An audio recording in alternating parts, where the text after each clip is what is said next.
अब आपको और ढेर सारे प्रमाण दिखाते हैं, 10 मिनट के अंदर बहुत कुछ आपको मिलेगा, देखिएगा। इसमें स्पष्ट लिखा है दर्शत दर्शतेम, हे इन्होंने अड़ंगा कर रखा है ज्ञान से देखने योग्य, हे देखने योग्य यानी साकार अत्यंत बल युक्त सबसे के प्राण रूप अंतर्यामी परमेश्वर, यानी ऋग्वेद मंडल नंबर 1 सूक्त नंबर 2 के मंत्र नंबर 1 में परमात्मा देखने योग्य साकार लिखा है, अनुवाद स्पष्ट है। फिर मंत्र नंबर 2 में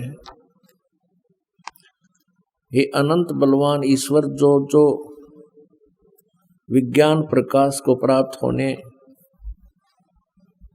औषधि आदि पदार्थों के रस को इसमें स्पष्ट आपको साक्षात करने के लिए स्तुति करते हैं, साक्षात माने देखने के लिए। फिर देखिएगा ऋग्वेद मंडल नंबर 1 सूक्त नंबर 31 मंत्र 17 में लिखा है मनुष्यवत अग्ने।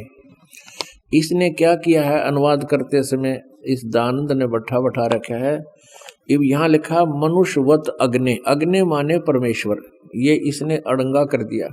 मनुष्यवत तो यहाँ लिख दिया, अग्ने यहाँ लिख दिया, और ये लिखना था मनुष्यवत अग्ने, हे मनुष्य के समान, मनुष्यवत मनुष्य के आने जाने के समान, ये अड़ंगा कर दिया। मनुष्य के वो मनुष्यवत मनुष्य के समान, ये तो आम बच्चा भी समझ सकता, मनुष्यवत माने मनुष्य जैसा, मनुष्य के तुल्य।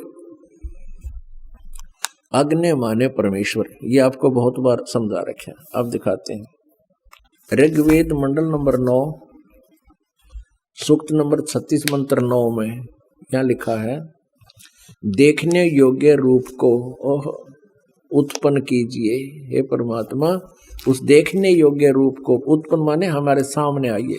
यहाँ इन्होंने लिख दिया अग्नि माने सभापति, यह लिखना था हे परमेश्वर आप। यहाँ देखो ऋग्वेद मंडल नंबर 1 सूक्त नंबर 25 मंत्र नंबर 18 में यहाँ देखने योग्य परमेश्वर है। हे मनुष्य, तुम जिस व्यवहारों में उत्तम और निष्कर्ष बातों का सहन होता है उनमें ठहर कर, जो कि यहाँ लिखना था विश्वदर्शतम, सबके विश्व माने सबके दर्शतम माने देखने योग्य परमेश्वर है, ज्ञान दृष्टि नहीं, ये अड़ंगाड़ा रखे है। आगे देखो, अब ज्यादा ना समझा के कुछ एक आपको दिखाते हैं जिसे बहुत आसानी से समझ में आ जाएगी कि क्या कहानी है। ये देखिएगा ऋग्वेद मंडल नंबर 9 सूक्त नंबर 34 मंत्र 4 में हरि रूपई संभज्यते, पाप नाशक परमात्मा अपने रूप से अभिव्यक्त होता है। ये तो ब्रह्मांड रूप अड़ंगा इन्होंने रखा, सीधा लिखा रूपई, रूप से अभिव्यक्त माने प्रकट होता है, साकार है। अब यहाँ देखिएगा ऋग्वेद मंडल नंबर 10 सूक्त नंबर 54 और मंत्र नंबर 2 में हे परमेश्वर, जो तू अपने बलों को जगत में बढ़ाता हुआ अर्थात व्यापक होकर विचरता है, घूमता है, चलता फिरता है और लोगों को उत्तम वाणी का उपदेश देता हुआ उनमें विचरता है।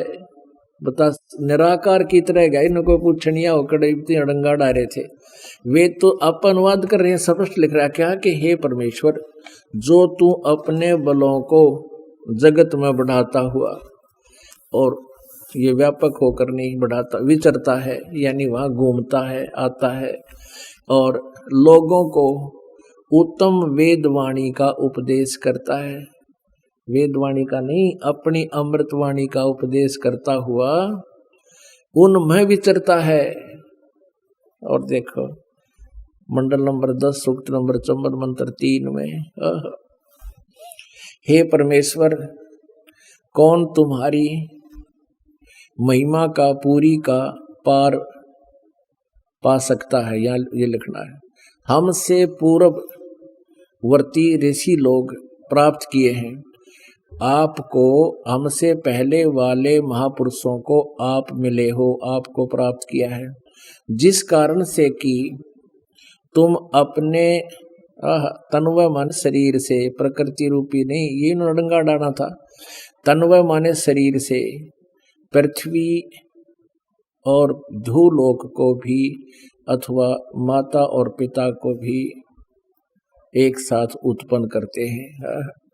इससे यह है कि परमात्मा आप अपने शरीर से यानी वचन से इन सब को उत्पन्न करते हो। ऐसे ऐसे बहुत ढेर सारे प्रमाण हैं जो कि समझदार को संकेत इतना ही बहुत होता है। अब आपको सुनाते हैं